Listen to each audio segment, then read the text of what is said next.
So na bendi active.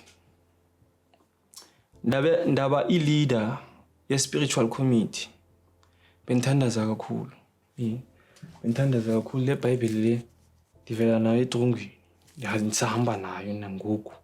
This Bible has a lot of memories. I have traveled to Mangaung. I have traveled to with spiritual committees. I have traveled to Losper Fontaine. I have traveled to Kosimampur. I have traveled to Venda in Kutama. So with sports and recreation, I've once went to Postmo in Cape Town, holding this Bible. The only thing that I can tell you is that I know those things of gangsterism, but the problem is that I'm not entertaining them.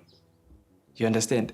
Because I believe that there are a younger generation that's growing up at the back of me, and I have to be a role model to those young generation.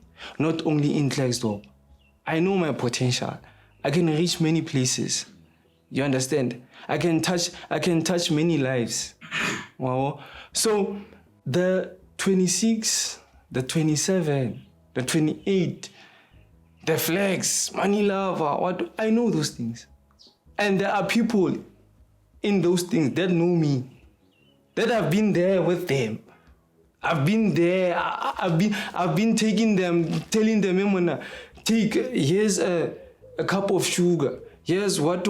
We've been there. We've been in that struggle. We have been in that same situation. There are a lot of guys. The reason why I didn't join any gangsterism is because of I didn't know. I couldn't find a reason that what am I going to benefit? You understand? I put myself 26 here. It's easy for you to put 26 here. You understand? But for that 26 to come out, it's difficult. That 26 to come out, it comes out with blood. It comes out people crying. It comes out you, person, dying. You understand? That's not the life that I want to live. Okay, what happened is that I was called, especially by the head of the correctional center. And then the head of the correctional center, he took me to the office. He took me to his office. He said to me, my boy, I'm proud of you. Then I asked him, why are you proud of me? He said to me, the efforts that you took, writing a request that went all the way to Mafiki. The request came back and the request has been approved. Starting from 2013, we'll be starting with grade 8, but you guys will be going to matric. And that was the happiest day of my life. I even cried. So the response came and the school is still running. We were the first ones, we were the first group at Tutokito Secondary School in prison in Rustenburg. And then I've managed to pass with the other friends of mine, but they are far from here. The only close friend I can say is close to me now is Simpiwe, who is in Forgeville.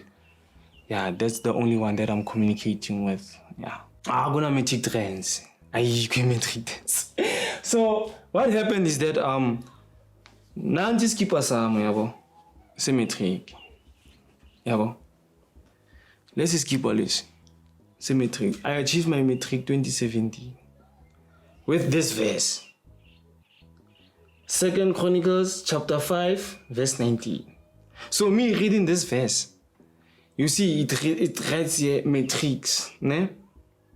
So after me reading this verse with my brothers, then came a slogan. At the back of the t-shirt. God is not mad at you. He is mad about you.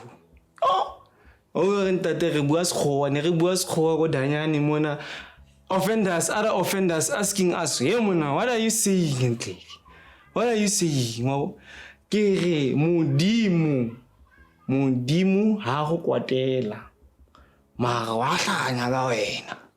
Every time when I wear this t-shirt, it's like I was changing a lot of lives. Not me realizing, but I was changing a lot of lives. And when the results came, it was a bonus on top of that, because it was like a queue like this. Offenders who passed. I could even see my barcode on the newspaper that here I am, number what. It was amazing that year, 2017. It was amazing. And then after that, the journey was, before I even went to school, the journey was difficult. It was not easy. It's not like you see me now, how beautiful I am. I was in or I was in prison, what. Now I was fighting for my life. The one who came to me and pointed a finger at me, I was going for him, full force. There was a time, when you are new in prison, they take advantage of you. You know how they take advantage of you? You are not in a part of any gangsterism. So you are already labeled, or you are already labeled as a Frenchman. Meaning you are like a 1-1. You don't have any backup. You are nothing. So after that, what I realized is that what I said to myself, actually, I said, I'll rather be an 1-1 because of I can't put 26 here or what I for what? I won't benefit anything there. And then there was a time when one of the leaders, the 26 leaders, he sent people to me. They must come and rape me. Because I told them that I was sentenced for rape. So this leader, he's staying in another cell.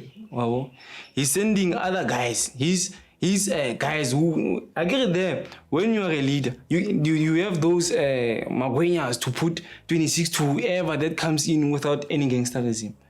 So okay, I was aware of that. So he sent these guys. He said to these guys, go to Bitumela, and then you ask for his palms. And then you just see if he will agree or he won't agree. And then what happened is that I said to those guys, there were 2 guys, I said to them, I know that it's not from your mind what you are telling me now. I know what you are saying now is from someone else. And that someone else, I'm going for him in the morning. And then they were like, yeah? What are you saying, man? You see, I'm not part of any gangsterism. So I'm going to show you a typical example tomorrow. Me, I don't have a problem with you guys, because I know you guys were sent to me. So me, I'm going to the relevant person tomorrow in the morning, sharp. In the morning, when I wake up at 6 o'clock, when the police came out, they just saw me going to that leader. That leader was squatting there. I get you squat first, and then they count you. While he was squatting, I just pat his back, and then I kicked him. I fight him. I took out his teeth, one of his teeth. And then they took us to the office. When they took us to the office, they asked me, why are you fighting? So after that scene, that very scene, everything changed in prison for me. It's like people were starting to respect me even more, because they never thought that I would do such. Because every time where I was going, each and every corner where I was going, they were like talking. That man he hit someone. He did this. So that thing. So manje la magunya avela ngena ku automatically, but I'm not in part of being gangsterism. Automatically, but the thing is that I told my mind that I'm not going to entertain this. Even I know that I have the strength to do this, but I'm not going to entertain this. I'm sorry. I told the Almighty, I'm sorry. I'm not going to entertain this. So that anxiety, So during the sentence, you get homeboys from Textdorp, from what. So when you get these people, they also label you as a girl or something in prison, just because you are not part of any gangsterism. But immediately when you put gangsterism, uyindoda manje. Uyahamba manje, uyenzani manje, yini. I have to change everything about me. I have to change my lifestyle. Knowing deep down that I'm not part of that. You understand? I don't want to be part of that. And then I had friends. They were part of gangsterism. But if you can ask me, where are they now? They are 6 feet under. You understand? I had friends who are part of gangsterism, not telling me how they are part of gangsterism.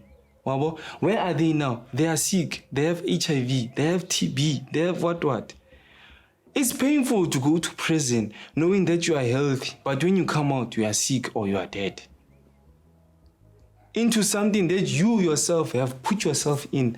Nobody has forced you to put yourself in. Nobody can take your hand and just put you 26 like this. Not you wanting. You understand? So, I had a friend. This friend of mine was from Limpopo. So this friend of mine, he was like me. He didn't have any gangsterism. So they put him 28. Ne? After they put him 28, they put pressure on him. They put pressure on his family. They put pressure on his sisters. Ne? Because he was at 28. No, in gangsterism, when you don't honor a demand or something that they want, they take advantage. It's like punishment. It's like you are putting their thing, but you are not playing the part. You understand? So it affects a lot of youngsters. That's why in prison you get things that are called smuggling. You get smuggling. Things are like when you put something that is illegal inside prison. It's because of the pressure that you get into prison, that you get in the gangsterism, and you try to satisfy whoever that you are with in that environment. So now, I was a one man. And then I was a person, when I'm at church, when I'm at sports and recreation, when I'm traveling, going to I was for that moment fell. After that, I don't want to go this way, I don't want to go this way. The time when I was in prison, I had a visit. And this visit of mine is like a brother to me now. The first time when he came, I just told him, I said to him, hey, man, I want to not guarantee you, man. I want to promise you that I will never change. Don't think you coming all the way from Texdorp, coming here, you wasted your time. You didn't waste any of your time. That guy came almost after 3 to 4 months, come to check me if I was okay, if I was fine. Up until today, I still have communication with that guy. And he's a brother to me, and I love him so much. So, what the Lord has provided for me when it comes to visitation, I've never disappointed him. I was always close to him, and I was honest with him, and I was like to the point with him. I was straightforward with him, because I knew that the duration of time that I'm going to stay here, it's long. And me losing a soul like that, it won't be good for me. So until I came out, he came. And then what happened to that lady or the husband? Okay, after that, after my sentencing, my little sister went to report the story about me being in jail, and then they closed the home, and then the guy was deported, And then the lady, I think she went back to Eastern Cape, or I heard sometime this other lady told me that she passed on. So I have never heard from them. I keep on telling myself like I want to forget about what happened to me, but it's difficult for me to forget because of I always go around motivate schools about my story. I meet someone at the corner smoking dach or what, I motivate that person. I don't want to see that person going the same road as I went. Before I was sentenced, I was in love with entertainment, making events, that's why I'm a DJ today, like starting an event from scratch, building a stage, taking control of the tickets, being active in an event, accommodating artists. That's something that from the word go, I always wanted to do. Bekunzima tata. Plus une-matric. Yeah, bekunzima. I-matric ayithethi tata. I-matric ayithethi kuthethi criminal record. Kuthethi criminal record. No. Diphuma ejele, maniphuma ejele. Bafuna ntoni? Bafuna i-CV. Andithi. Bafuna i-CV. Bathi hayi udisclose e-CV ukuthi une-criminal record. Ngoba thina masikasitholela thina sithi uhambe. Disclosure. So the 12th time when I was rejected, I was rejected at Hi-Fi Corporation. And then they said to me that after 3 days, they said to me, why on a criminal record uzohlukumeza istaff wabo izinto ezinjalo wena awukho right ecommittee uphuma ngoku ntontoni izinto ezinjalo yabo. So I made myself I wanted peace. Wow. So I decided to go back to school, and then I went to Vuselela College. And then going back to Vuselela College, I finished N4 in public management, and then N5 I only failed one semester because of the challenges that I was going through. I couldn't finish my studies, and then I just failed that one semester. If I want to continue, I have to finish that semester and go on to N6 and all that. So because of the love that I have into DJing and into having a family or rebuilding my life, currently now I'm selling perfumes around Flexdorp CBD. A friend of mine put me there as a salesperson, and then I'm selling colognes, Indian-based colognes, about white oat, black oat, and then we opened the shop here in town. So after work in town, I go to clubs, I market myself, I try to DJ, they give me 100 rands on my hand, I go with 500 rands at home. At home, I save the money. When I finish save the money, I'm in the process now of putting a ceiling or plastering the wall. It's a process. It's a process. And then there are other DJs who are trying to give me gigs and all that so that I can survive. And then the process is not easy, because now I'm at a point where I want to have my own sound.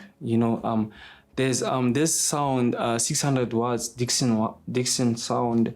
I just checked it. It's 4,500 for the 3 speakers. So usually I use my laptop to connect through the CDJs to DJ for people at clubs. But because I don't have those CDJs, if I have my own sound, DJing with my laptop, I think I can make parties and something just for me to survive, even to make more extra money. For the perfumes, we are Kamano Perfumes at gmail.com, and then in Facebook we are Kamano Perfumes. And in Kamano, how do you spell Kamano? Kamano, Kamano, Kamano Perfumes, Kamano. And then for bookings, I only appear on Facebook, sometimes TikTok, Instagram, whatever. So You appear as who? I appear as Bitumelo Beat. Then how do you spell that? BOITUMELO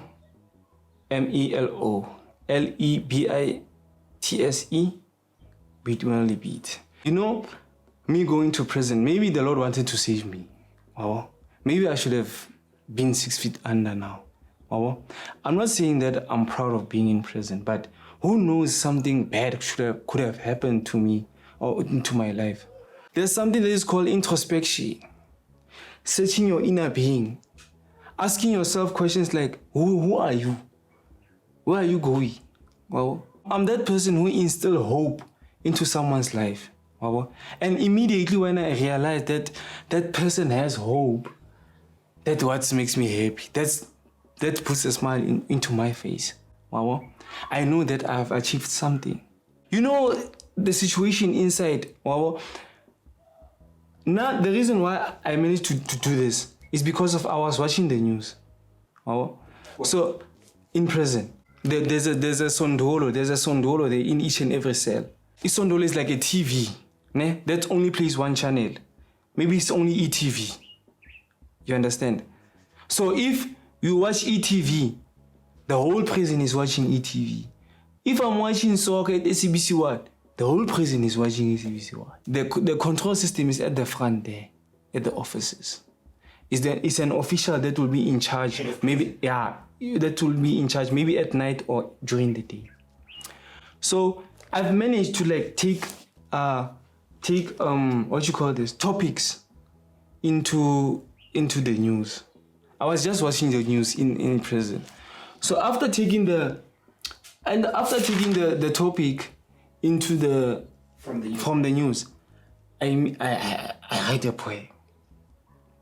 A poem can take me up to 3 days to 4 days, just playing with words. But when I read like this thing gives me sense. You understand? So that's how I struggled.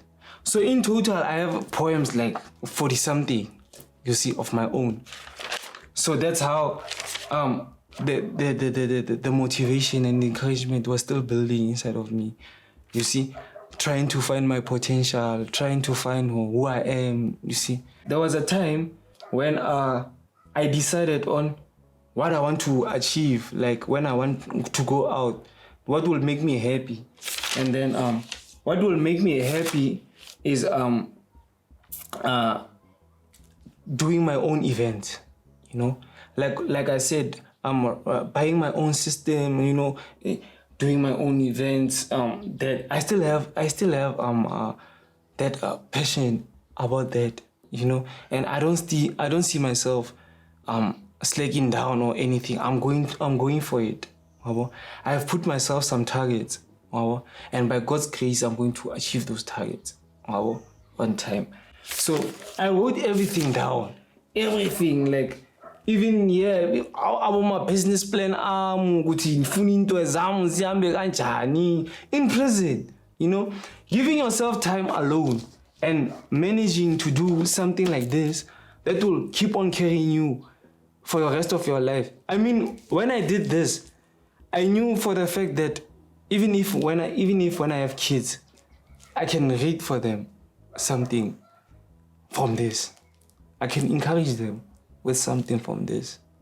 So I can say that I'm proud of myself. In prison, it's not easy.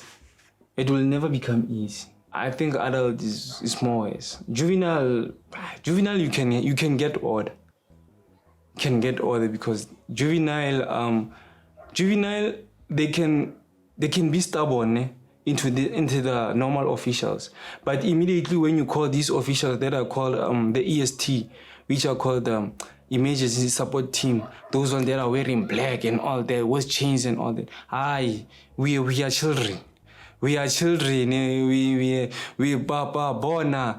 Nobody's bigger than nobody. We are all children. And when we are like that, they put us at our right place. They tell us that we come once here. The next time when we come high, everybody is going to cry like nobody's business. I have experienced some deaths Actually, most of them was my friends. A juvenile. Yeah. Why were they killed? They were part of gangsterism from outside. A juvenile, the juveniles, they use glass to stab each other. There's no knives again. So they just break the window there. After they break the window, they put a t-shirt or something, a lamp. They stab you. Stab you to death. They go to the window, they crush their heads on the window, blood or whatever. They take the window, they go for their pussy, running for their pet. They fight like that. You understand? The person who comes in with a knife is a different story. You understand? The person who comes in with a knife, he kills someone. So those scenes, a lot of them, I've seen a lot of them, but I'm not proud of them. I can't say much to them because I've also lost friends, close friends of mine. Yeah, they were there, they were part of that, and they didn't tell me anything about it, and then it backfired. And when it backfired, their families were to be called. That this and this happened.